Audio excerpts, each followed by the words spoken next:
Every human being experiences a sense of abandonment. Call it part of the earth game.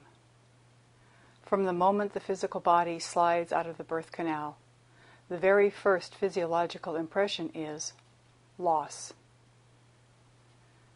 Impression number 2 is survival, through alerting everyone in the room that loss and abandonment are being experienced. It will never feel the same. Security will not be as secure, safety as safe. The womb's protective fluid shield is gone, never to return.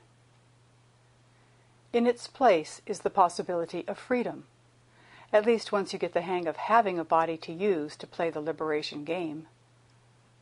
You chose it. You said, "Give me a human body and I'll go to Earth and create magnificent experiences." And here you are, in Earth. Around the age of 2, you really began to understand. I am me. You are you. Never the twain shall meet. So with this new energy bombarding you, you begin to learn that whatever you wish to give power to through your thought form would become real virtually instantaneously, and you would feel the energetic effect of it. All limitations were off, and your little feet began the grand exploration. Forgotten was the sense of abandonment in the delight and glory of discovering this world. You saw yourself standing tall in your divinity, in complete perfection, living life in complete delight, embracing, expecting the desires of life to be in your reality. And they were. Until you got to be about 6 and began going to school. The place of many rules, peer group pressure, right and wrong in a very difficult way, proving yourself as capable as the next child, bringing home good grades. On and on it went.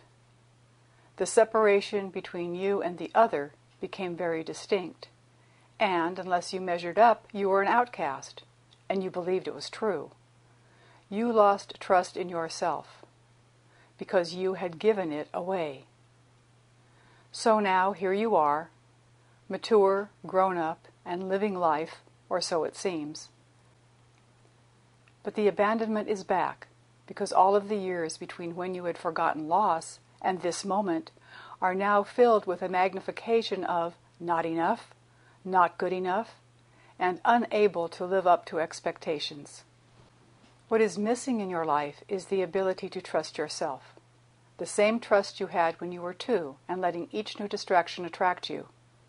Now, always, there is an authority.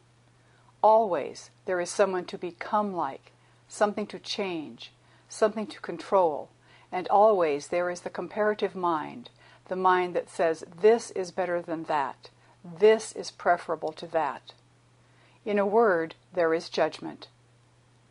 It prevents the possibility of being comfortable in your own skin.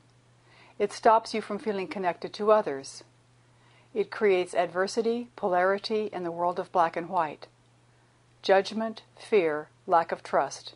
These are the fibers that weave the veil together. There is judgment about presence, judgment about absence, judgment about the seen and unseen, and of course, there is the wish to become something other than what you are. Beneath it all is this belief: I'm not okay as I am. You're not okay as you are. Nothing is ever loved, just rejected. This is what perpetuates the self-help machine. This is what creates the combativeness and the conflict, both within and without. And religion and spirituality have become part of this machine. They have crippled love. They are maintaining separation, hence the veil. The idea of God, saints and sinners, believers and non-believers, enlightened and unenlightened, awake and asleep, have crippled the free mind. There is superiority and inferiority. There is chosen and not chosen. There is God loves you, but God loves you if, or God loves you when. Never is it simply enough. Lifting the veil, abandoning abandonment, is simply replacing judgment, fear, and lack of trust with no need to judge, no need to fear, and absolute trust in you. Remember back at the beginning when you decided to come to Earth and enjoy it all? With the removal of the veil of forgetting, you remember why you came. You remember yourself. How to abandon abandonment. First, ask your heart as the voice of your soul if what you are doing moment to moment is what you really wish to be doing. Second, if your heart says no, ask your divine self why, as the source, you wish to continue doing what you are doing that separates you from you. 3. Imagine clearly what you would prefer to be doing with this moment, and begin again to remember why you came to Earth. 4. Take one small step toward being the divinity you know you are capable of being, your sacredness. And 5.